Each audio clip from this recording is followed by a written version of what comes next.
Даҳҳо тоҷикистонӣ парвози чартерии Душанбе Бишкек ки ба Душанбе баргардонида шуданд, ҳоло дар фурудгоҳи Душанбе саргардонанд.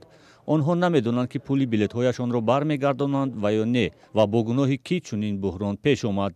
ин парвози чартерӣ марбут ба ширкати сайёҳии қирғизии Esal Travel Group буд ки Somon Air анҷом дод. мақомоти қирғиз шаҳрвандони тоҷикистонро баъди зиёда аз 4 соати интизорӣ дар дохили тайёра ба Душанбе баргардониданд. ё 5 соат 6 соат дар онҷа истодем дар дуи самолёт.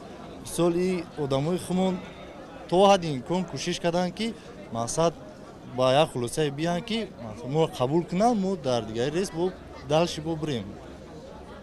мисол биромаданд консулам омад, на қабул накарданд. фурмадаи даже намемонданд аз самолёт. вазорати корҳои хориҷии тоҷикистон гуфт ҷониби қирғизистон бидуни огоҳии расмӣ ҳавопаймои Somon Air-ро қабул накардааст. мусофирон низ мегӯянд ҳатто то расидан ба фурудгоҳи Бишкек касе аз чунин эҳтимол огоҳ набуд. то ҳамун самолёт чиштан хел гап набуд.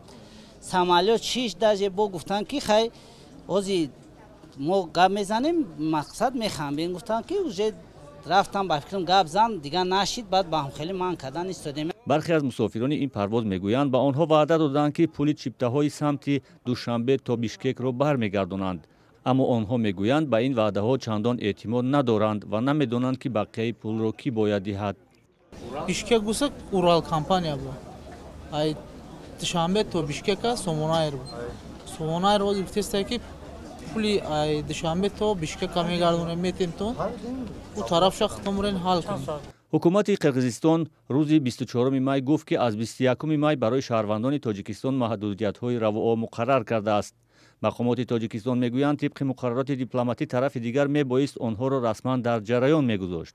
дар дохили тайёраи самти Душанбе Бишкек 186 мусофир қарор дошт ки 177 нафарашон шаҳрвандони тоҷикистон буданд. ҳамаи шаҳрвандони тоҷикистонро ба Душанбе баргардониданд. онҳо мехостанд аз тариқи Бишкек ба Русия раванд.